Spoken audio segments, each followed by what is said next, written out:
maoni yangu mimi namuona Samia ni kiongozi mzuri. Wenzako ACT Wazalendo huko wanasema apumzishwe.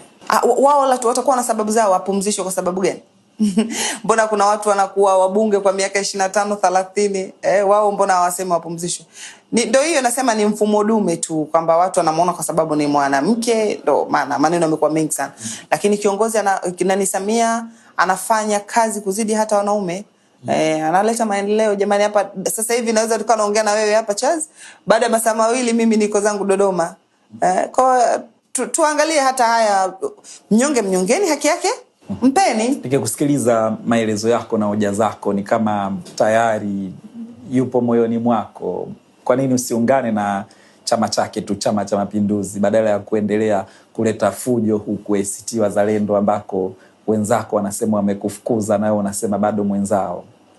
Mimi nitakuwa mtu wa mwisho kuondoka ACT Wazalendo, kama ambavyo nilikuwa mtu wa mwanzo kuanzisha chama chetu cha ACT Wazalendo kikiwa kinaitwa ACT Tanzania.